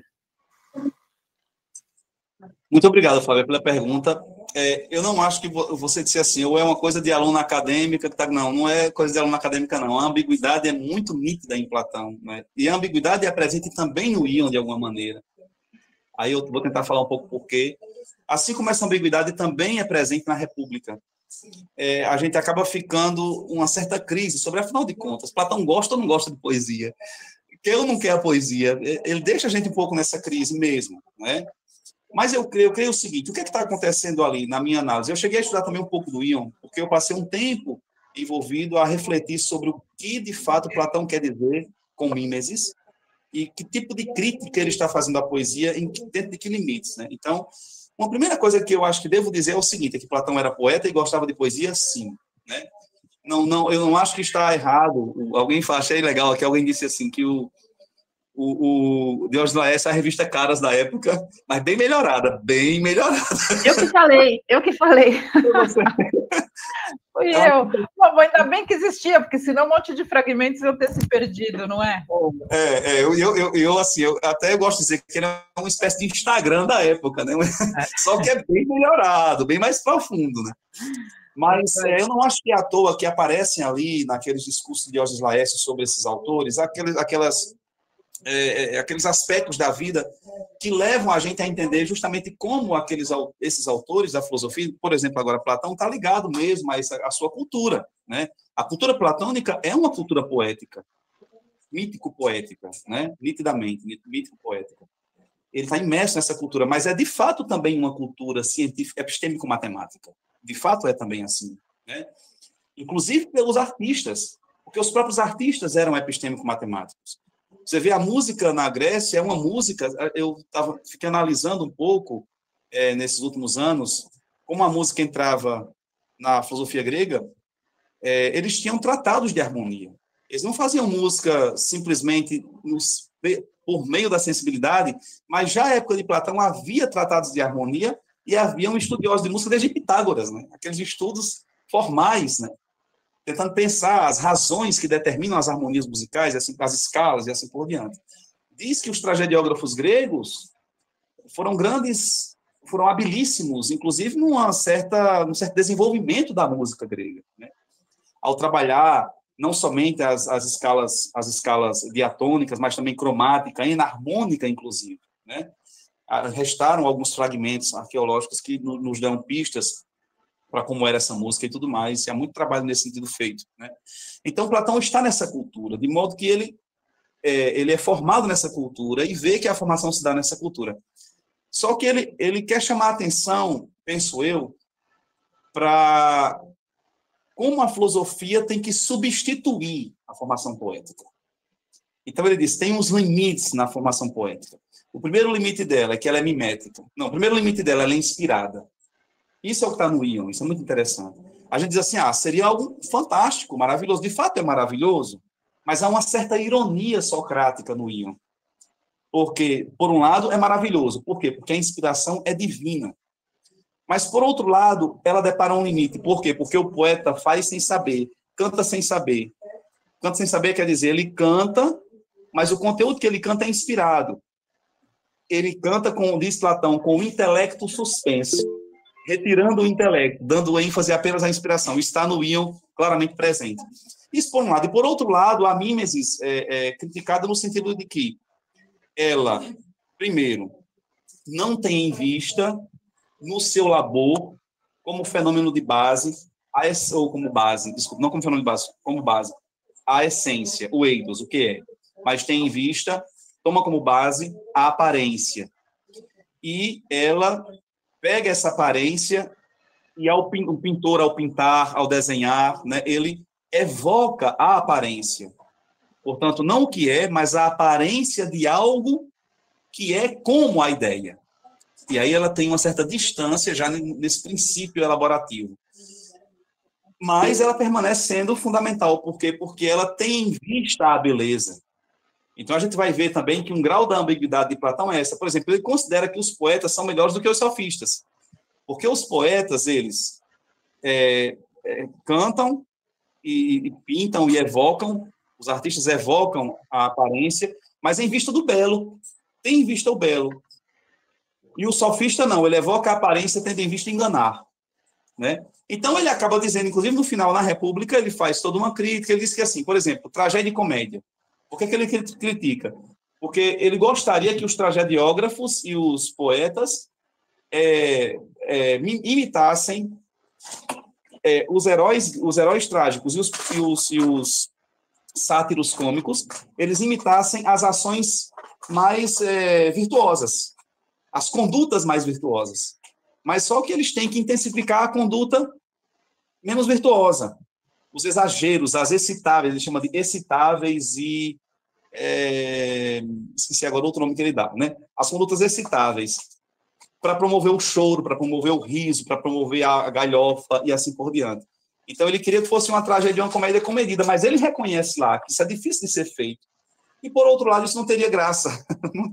Se fosse para ser feito assim, não teria tanta graça. Então, acaba que, por isso que a poesia, a comédia, acaba não sendo bem-vinda para a formação em sentido estrito, mas que ele vê nos hinos aos deuses e nos elogios aos homens bons um caminho importante na formação poética, de modo que os poetas são preservados nesse sentido, por exemplo, dentro da crítica que a República faz. Então, assim, existe, eu diria, Flávia, essa ambiguidade, no meu ponto de vista, e o que a gente tem que tentar, talvez, entender são os limites, né, como ele vai entendendo o aspecto positivo e aquilo que ele considera aspecto, né, limitativo, que, porém, precisa da filosofia para chegar como um elemento que ultrapasse a poesia. Platão quer dizer assim, nós precisamos da poesia, mas a formação filosófica tem que ser o nosso alvo. A formação ético-política tem que ser o nosso alvo. A poesia educa a sensibilidade, mas é preciso também educar a inteligibilidade, e isso só as ciências epistêmicas, segundo ele. E a filosofia, a dialética pode constituir, mas essa constituição também não se dará se não houver uma sensibilidade cultivada. Eu acho que isso fica claro na República também. Muitíssimo obrigada, ótimo. Eu sempre pensei nisso como um acesso à anagnórises, assim, né? Então, esclareceu bem. Obrigada, viu, professor? Por nada, Flávia. Obrigado a você. Muito bom. Agora, o próximo é Paulo Monteiro.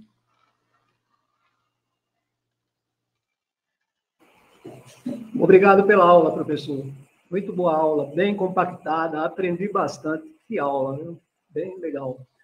Para brindar, professor, o senhor poderia falar um pouco sobre as mulheres? Poxa, só qualquer... Eu acho interessante, assim, é outra ambiguidade no pensamento platônico. Mas eu acho que ele adorava... A cereja do bolo. Eu acho que ele adorava as mulheres. Inclusive, essa cereja do bolo entra no banquete, claramente. Né? Não sei se vocês se recordam, no banquete, o banquete o banquete de Platão é escrito como uma evocação cômica de um encontro de Sócrates com Alcebíades na casa de Agatão. Né? Agatão, ele era um tragediógrafo que em 416 a.C. teria ganho o concurso de tragédias, e aí celebrou essa vitória com seus amigos na sua casa, né? E ele, sendo um típico nobre grego, né? nobre ateniense, ele, na sua casa, tinha um espaço chamado de andron, né? Que é o espaço onde os homens celebravam as suas festividades, ceavam e bebiam juntos, né? As mulheres também tinham um espaço assim dentro das casas nobres, chamavam de gnaikos, né? E esse era o andron. Então, os homens celebravam ali. E aí, nesse andron, os banquetes eram festivos, rolava de tudo, né? Comida, bebida, quiçá até sexo, né? Mas rolava de tudo. Mas, para além disso, rolava também conversas, discussões, música. Né? E, curiosamente, no banquete de Platão, que ele escreve, existe esse andron, os convivas estão lá todos, pensa-se que vamos falar sobre o amor, né? E aí, o que é que acontece? Está todo mundo ressacado do dia anterior, porque já tinham bebido que só a gota no dia anterior. E aí, Pausanias diz, era melhor a gente não beber tanto hoje, vamos, em vez de beber tanto, beber de maneira comedida e vamos mais discursar. E aí eles expulsam da sala, expulsam assim, diz assim, é melhor que a mulher que é a flautista. A flautista, é melhor sair da sala, vai lá para dentro, ficar com as outras mulheres, né? A gente vai ficar aqui tomando uma, e conversando. Não vamos ouvir música hoje, não. E aí, desenrola-se toda a comédia nesse caminho aí, certo? Mas quando é no final, primeira coisa, quem fecha o discurso no sentido de dizer o que é o amor é Diotima. É a fala de uma mulher. É impressionante que Platão finque o pé nesse ponto. E segundo, quando Diotima fala, meu irmão, vem Alcebiades podre de bêbado, em cortejo dionisíaco, cheio de mulher, de homem, de tudo quanto é jeito, com flautista, com tudo, entra dentro da sala, enche a sala e a festa realmente começa ali. Quer dizer, se realiza, na verdade, é ali. Né? E as mulheres estão presentes nesse caso. Né? Bom, para além dessa dimensão, eu devo falar também, acho que é importante, do lugar que Platão concede assim, entenda, dentro daquele contexto político de época, dentro daquela democracia ateniense que as mulheres estavam relegadas à vida privada e não tinham o direito à educação, Platão defende a ideia de uma educação para mulheres e homens igualmente. Né? E eu penso que Platão está muito influenciado realmente por Safo. Não é à toa que dizem que Safo é alguém importante para Platão. Ele cita ela no Fedro e, por um lado, por outro lado, atribuem a ele esse epigrama que eu citei há pouco tempo na aula, em que, de fato, demonstra um grande apreço dele por Safo. Né? Então, essa formação das mulheres se torna para ele muito importante. Né? E eu acho que para a época, a gente nota, é uma revolução no texto antigo, alguém que defenda a formação para as mulheres na forma como Platão defende, apesar de que é um espelho de Esparta. Me parece que em Esparta já era também assim. Né? Então, acho que Platão traz o espelho de Esparta para dentro da República. Eu acho que é isso que eu tinha que falar assim, de maneira muito singela, porque não é um tema também que eu estudei profundamente. Né? Eu tenho assim esses conhecimentos um pouco parcos. Merece. Esse tema é bem estudado na Grécia Antiga. Por exemplo, na academia de Platão, havia 2 salas de banquete, de acordo com os estudos arqueológicos, certo? Eu presumo que um era para os homens e outro para as mulheres. Eu acho que havia ali um andro e um gnaico para homens e mulheres. Eu acho que a academia devia ser assim, mas isso também não posso provar, né? Depende de estudos outros.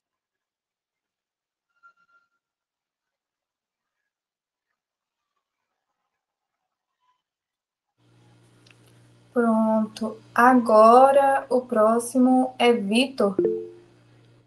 E logo em seguida, Magdalena. Então, minha pergunta está aqui no chat, né? Vocês estão me ouvindo? Vamos. A minha pergunta é com relação àquela... Uma passagem de texto que eu já ouvi sobre a filosofia após Platão ser uma nota de rodapé da filosofia dele. Eu queria que o senhor comentasse um pouco essa questão e o quanto isso é verdadeiro, o quanto a gente pode levar em conta essa questão da filosofia após Platão ser uma nota de rodapé da filosofia dele. Eu diria que é um exagero verdadeiro. Acho que Pablo vai concordar comigo, é um exagero verdadeiro. É claro que é um exagero, no sentido de que, quando a gente pensa que a filosofia tem mais de 2.000 anos, isso pensando apenas da Grécia para cá, né? Sem falar todo um processo anterior, mesmo aos gregos, de busca de sabedoria, desenvolvimento científico, tecnológico, filosófico. Ainda que não tivesse esse nome, filosofia, porque é claro que o nome filosofia emerge na Grécia. Uhum. Mas não dá para você dizer que, de fato, toda a filosofia... Quer dizer, não é que não dê para dizer, é um exagero dizer, que não passa de uma nota de rodapé de Platão. Agora, há uma verdade nisso.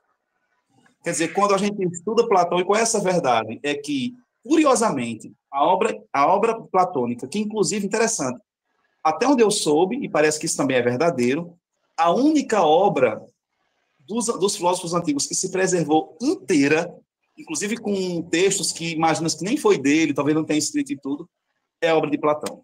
Uhum. Né? E, de fato, quando você lê a obra de Platão, é impressionante, assim, todos os problemas da filosofia que a gente depara quando está estudando filosofia, seja com Kant, com Heidegger, com qualquer um dos autores da filosofia, no passado ou no presente, você encontra ressonância na obra de Platão.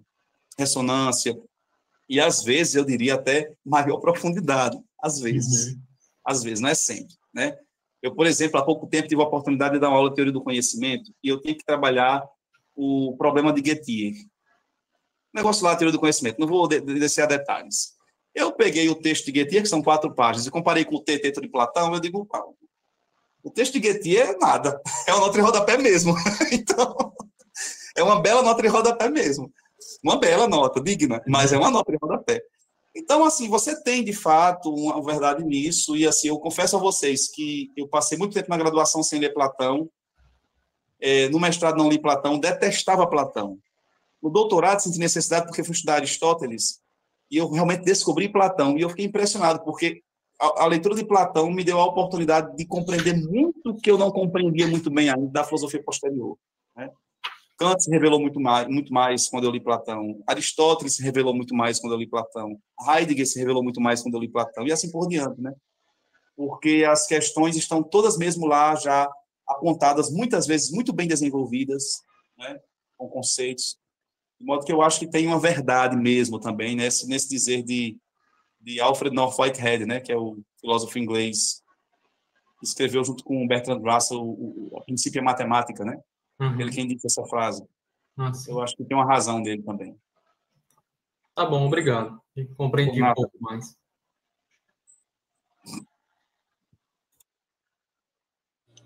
Magdalena.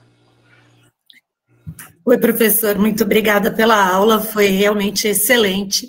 A minha pergunta faz referência a processos criativos e a operações poéticas. Tem isso bem claro, né, até uma receita no Ars Poética de Horácio, e eu queria que o senhor falasse um pouco.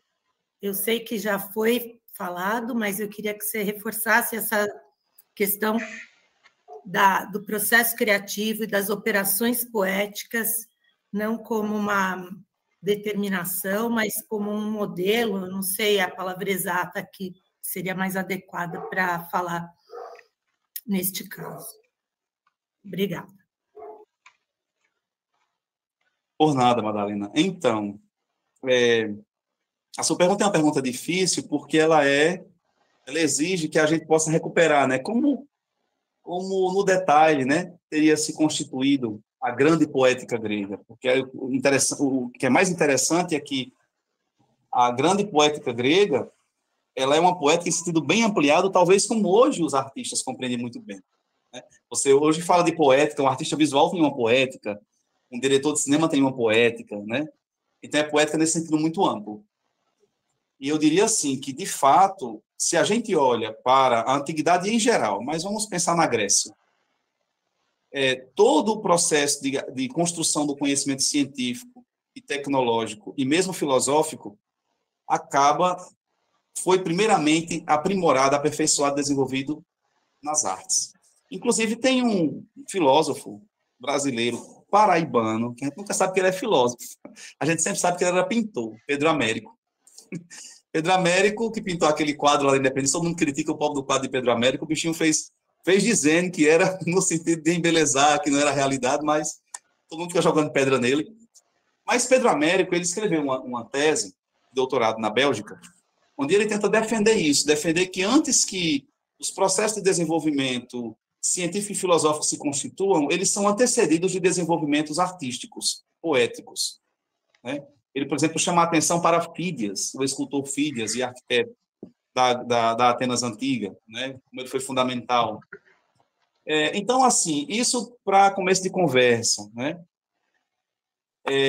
Mas eu queria falar, alguma coisa está conectada com o que eu falei aqui, é também o seguinte, é que a emergência da filosofia se deu muito pelo fato de que os poetas começaram a escrever os poemas, né? Começaram a estruturar os poemas em forma escrita. A poesia se tornava uma forma de comunicação e essa forma de comunicação ela se tornou útil para comunicar o pensamento, inclusive esse pensamento, vamos dizer assim, de caráter mais epistêmico, porque a gente talvez tivesse de discernir uma comunicação de caráter simbólico da comunicação de caráter epistêmico. Me permita falar só um pouquinho mais disso, né? A gente tem, na experiência poética, em geral, a constituição de símbolos. É uma dimensão muito mais sintética, né? É como se o poeta, a poesia, ela realiza sínteses sobre sínteses. De repente, emerge no pensamento uma certa tarefa de análise. E eu penso que a filosofia epistêmica, o pensamento epistêmico enquanto matemático, e depois o pensamento dialético, como pensamento filosófico, ele dependeu, né, dessa comunicação em forma poética como caminho para poder desenvolver as suas análises que eles começam a fazer, né? Quer dizer, em vez de desenvolver sínteses, eles começam a fazer análises dessas dimensões que os próprios poetas já tinham desenvolvido, desses conceitos que os próprios poetas já tinham trazido à tona, né? Por exemplo,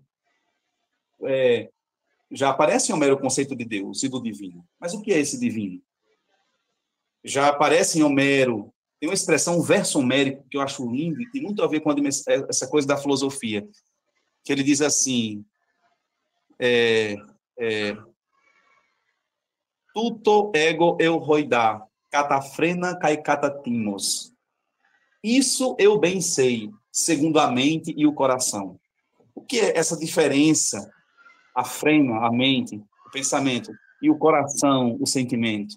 Né? O que é esse eu bem sei, ego roidá, eu bem evidencio, vejo. Né?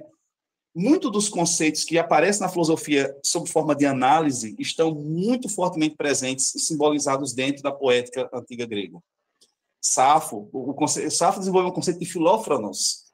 A gente não tem o filósofo em Safo, mas tem filófrono, que é o amante da sensatez, que Platão depois vai fazer questão de pensar como Sócrates como esse homem que buscava a sensatez, a frônesis, né? Pois bem, então eu não sei se eu respondi bem, Madalena, a sua pergunta, se era nesse sentido que você estava me perguntando, né? O que eu poderia excelente, professor. Muito obrigada. O que eu poderia falar mais também em relação à própria forma, às formas poéticas, às estruturas melódicas, musicais e tal, mas a gente não tem tempo para isso. Teria que ser num momento mais específico, né? Mas, de fato, muito obrigada. Obrigado. Perfeito. Muito obrigada. Então, gente, vamos... acho que não tem mais perguntas, né? Eu acho que a Naila já colocou para vocês, passou a palavra para vocês. Antes de fazer um encerramento, eu queria fazer uma pergunta para o Gil Franco. A partir da fala dele, né? Da exposição, na verdade, que ele fez, coisas que eu estou pensando, sem necessariamente restringirmos ao momento grego. Mas, em um momento, você colocou que a preocupação da filosofia grega era com a conduta humana, né? Com certo ethos, isso que nasce na polis grega, a comunidade, a vida em comunidade, que se a gente faz esse corte anacrônico e coloca isso hoje, né? Nós estamos vivendo numas telas, a nossa comunidade já não é tanto presencial, mas a distância, online, assim, tem diversas formas de relacionarmos que os gregos ficam longe, mas que acho que essa origem a gente não pode perder, né? A outra questão, junto com essa, ou seja, a conduta humana para a felicidade, aí. Ou seja, aí a coisa fica mais complicada, né? Como mudou essa noção de felicidade ao longo do tempo? Eu sei que não dá para fazer isso agora em 2 minutos, mas só para ter uma ideia de como pensar isso, né? Eu sempre falo, é importante a pergunta, né? Se perguntar algumas coisas, mais que ter uma resposta. Ou seja, conciliar essas noções gregas, o ideal grego, com este desvio ou progressão, né, que seguiu a história, né? E, por último, né, todos são desdobramentos da mesma questão, qual é a fonte, né, a base cultural, epistêmica, atual, né, que serviria para a gente pensar a formação humana e filosófica, né? Eu tenho uma preocupação, e acho que você também deve ter, Gil Franco, com as novas gerações, né? Então, nesse sentido, vai a minha pergunta. A juventude que tem um domínio sobre tecnologias que nós nos adaptamos, mas não vivemos a época dos gregos, mas vivemos uma época que ficou tão distante quanto a época dos gregos, né? Mas acho que o pensamento filosófico tem essa capacidade de universalizar ou de ter um pensamento global, né, da situação, e talvez isso dê lugar para você fazer uma reflexão final, se for o caso, e se não, eu te agradeço do mesmo jeito por toda a sabedoria que você compartilhou com a gente. Tá? Muito obrigado. Obrigado, Pablo. Então, pois eu gosto das suas perguntas porque, de fato, assim, uma coisa que é muito interessante, a filosofia antiga é tudo menos o que já passou, né? É alguma coisa que está nas raízes da nossa formação e importa ainda o tempo inteiro ser retomada porque ela tem uma repercussão muito importante na contemporaneidade, ou pelo menos pode ter uma repercussão muito importante na contemporaneidade, claro, desde que a gente, de fato, a releia, não simplesmente a dogmatize, como se fossem doutrinas do passado, né? É preciso reler no sentido de ver como ela se comunica conosco hoje. Então, eu acho que suas perguntas são boas nesse sentido, apesar de eu não poder esgotar as respostas a elas, mas eu posso dar algumas, né? Algumas dicas, como você falou. Claro. Uma primeira coisa, eu acho assim que quando eu leio Aristóteles ou Platão, ou mesmo Epicuro, né, eu acho que o que vem à tona no conceito de felicidade não é mais do que o viver bem, no sentido do bem viver que a gente às vezes tem a ver mais com o bem-estar, mais do que o mero bem-estar, que aparece em Epicuro. Essa coisa do bem-estar aparece mais em Epicuro. Mas eu acho que mais do que isso é a dimensão do bem-agir. A boa-ventura, eu até gosto de traduzir eudaimonia por boa-ventura, mais do que por felicidade, né? Porque a boa-ventura talvez traduza esse caráter de você, numa determinada ocasião, poder agir e agir bem. Nem recair no extremo da covardia, por exemplo, que leva você à inação, nem ficar numa covardia que leva você à inação, e nem levar você a uma afoiteza que lhe faça se destruir em meio à afoiteza. Né? A gente chama de afoiteza, não sei se esse termo é conhecido de todo mundo. A afoiteza seria a temeridade, né? Quer dizer, você quer tanto alcançar um bem, mas você, por falta de sensatez, por um certo desequilíbrio das emoções e dos sentimentos, você, em vez de procurar o caminho para alcançar o resultado ideal, você se lança loucamente, sei lá, na ação, sem prestar atenção que aquilo vai destruir daquela maneira. Não é assim que se busca um determinado aspecto. Então, eu penso que essa justa medida era a grande procura tanto de Platão como de Aristóteles, Sócrates, e eu acho também Epicuro, né? Pelo menos esses que eu estudei. Outros eu não pude estudar. Então, eu noto que a eudaimonia teria esse aspecto. Eu acho que hoje isso tem a mesma relevância. A questão não é tanto se sentir bem só, é como agir bem para alcançarmos o ideal, o projeto ideal que a gente tem em vista. A perspectiva boa que a gente tem em vista, o bem que nós temos em vista, né? E aí eu acho que a eudaimonia passa por aí e dá para aprender com eles isso, penso eu. Recuperar deles, uma reflexão com eles, isso. Agora, eu acho interessante essa última pergunta também, base epistêmica atual, né? Que base epistêmica atual nós temos? Eu tenho visto dois problemas numa coisa que você falou que eu achei muito interessante. Hoje, todo mundo sabe usar muito bem as técnicas, mas não parou nem um segundo para pensar, por um lado, nem de onde elas vêm, e, por outro, os seus efeitos. Ou seja, a gente está simplesmente entregue, né, ao uso eficiente das técnicas e bem como o aprendizado eficiente e eficaz daquelas ciências que, porventura, a gente também estuda. Mas não pensa nem em sua origem, de onde vem, nem em suas estruturas formais, as suas formais que a constituem, e muito menos os efeitos e problemas que pode trazer, e limites que possuem. Né? Então, diante disso, eu, hoje em dia, ainda insisto muito no que a gente poderia chamar de formação científica. Eu acho que a boa filosofia pode nascer de uma boa... Pode nascer, não quer dizer que é necessário, não. Mas pode nascer e se constituir, talvez somente quando se tem uma boa formação científica. Né? E científica, eu digo em sentido mesmo do que a gente entende tipicamente como ciência. Certo? Matemática, física, química, biologia e tal. Agora, é claro que entendendo que essas ciências têm um limite. Outra coisa que eu diria é que outra base epistêmica, que aí eu não chamaria propriamente de epistêmica, chamaria de poética ou musical, é a poesia e a música. O cultural, né? Como cultural, pronto, exato. que é o termo que vocês utilizam, né, aí na linha de vocês, não é isso?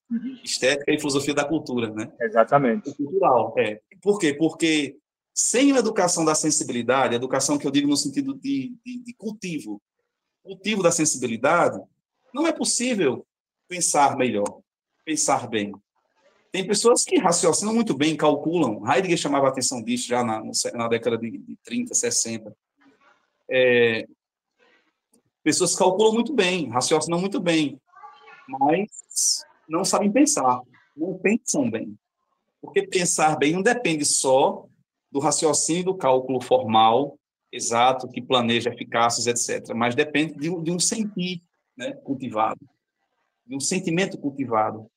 E eu acho que é aí onde entram as dimensões artísticas, que também hoje estão muito dispersas por causa da massificação. A massificação da cultura, no meu entender, tem levado a uma dispersão da sensibilidade e a uma incapacidade do cultivo da sensibilidade. Uma dispersão, sobretudo, no que vicia, no que se torna fácil, né, no que é superficial. E aí a gente perdendo a dimensão do profundo, do amplo, né, do que leva mais longe, do que traz novas ideias. A arte, eu acho que exerceria um papel fundamental na contemporaneidade, na medida em que ela também se deixa estruturar, inclusive na formação dos procedimentos, Madalena, que você falava agora há pouco, né? Porque a gente geralmente pensa assim, a arte no sentido do modo como a gente vai fazendo arte, mas tem uma dimensão do fazer artístico que é também procedimental e que é super enriquecedor e cultivador da sensibilidade, né? Então, eu veria por aí, Paulo, não dando resposta final, mas dando algumas luzes, Claro. né, sobre esse problema que eu acho muito importante. O recado está dado, né? Toda a história da filosofia, inclusive, serviria para fazer uma análise dessa questão ao longo do tempo e ver como que um processo que já estava acontecendo no início do século, no final do século XX, né, ou durante o século XX, neste século ele está disparado. Eu gostei do jeito que você falou, nós estamos jogados, né, nas tecnologias e sem saber muito que isso vai, quais são as consequências ou de onde que isso vem, um pouco alienados, né, para usar o termo marxista. Gente, nós chegamos ao final.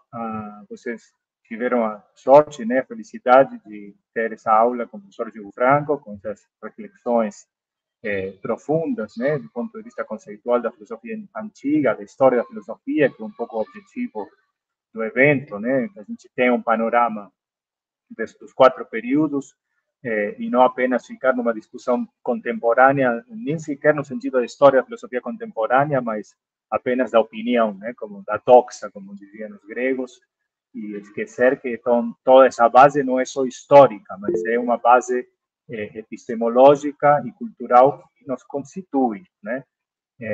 Eu queria pedir para vocês ligarem a câmera, já tem alguns que estão aí fazendo isso desde o início, eu acho que também isso é importante. Não é obrigado, mas seria para fazer uma foto e termos esse registro, não tanto aquele registro de presença formal, mas um registro mais humano das pessoas que nos brindaram aqui com sua presença nesse sábado. E eu não vou esperar toda a manhã, até o meio-dia, para vocês ligarem a câmera, né? Eu vou contar até 3 e tirar a foto. Então, um sorriso ali para 1, 2, 3. Deixa eu ver se saiu. Mais uma. Vai. 1, 2, 3. Bom, depois essas fotos vão ficar no Instagram, né? Que o Davi está aí lutando para aprender com a dureza da orientação. Agradeço a Naila pela mediação, né? Eu acho que você vai ficar mediadora também dos próximos encontros, né? O Davi tem um próximo de medieval, mas os outros vamos ver se você consegue também mediar. E é isso, né? Sábado que vem tem a filosofia medieval com o professor Mateus e depois a gente vai mudar o dia e o horário, vai ser nas terças-feiras. A programação está ali nos cards do Instagram. Tem, bom, o Instagram, o e-mail, né, para vocês também que quiserem se comunicar. E convidem outras pessoas, que ainda temos vagas, né? A capacidade máxima do MIT é 100 pessoas. Eu acho que ao longo dos encontros vão se somando outras pessoas que vão... Isso aqui foi um pouco rápido, né? A organização do primeiro, principalmente. Mas, o Franco, graças a você, né, que aceitou o convite do Davi, né? O Davi, apesar de todos os erros e as dificuldades, teve o grande mérito de convidar você e de ter a ideia do projeto, né, da História e Filosofia. Então, Davi, me desculpe aí pelas minhas críticas, às vezes, né, e você também está de parabéns. E, bom, é isso. Nós vamos encerrar por hoje. Bom almoço para todos e nos vemos no próximo. Um abraço. Tchau, tchau. Obrigado. Obrigado. Bom almoço para todos. Até breve. Pablo, obrigado, professores. Obrigada, Davi. Aí você entra em contato para eu passar o contato do... Eu vi. Muito obrigada. Já anotei. Professor, vamos tirar a foto, professor. Já tirei a foto, gente. Tirou a foto. A Paulo não estava na hora, não foi? Você não está só se tirar outra. Mas você já está na outra, Paulo. Fica tranquilo. Tô nada. Mentira que eu desliguei a câmera. Peraí, é outro Paulo. É o Paulo, o bonitão. Vamos lá. Bonito aqui sou eu, professor. Não inventa, não. Não, tem um bonito, tem um feio. Não sei quem é quem, né? Mas aí. Que horror. Vamos lá. 1, 2, 3. Aí, Paulo Sena. Agora mudou de lugar, tá bom. Pronto. Você saiu na foto, Paulo Sena. Tchau. Obrigado. Então, o bonito aqui sou eu, hein? Não inventa, não, tá? Tá certo. Tchau, bom dia. Obrigada. Obrigado.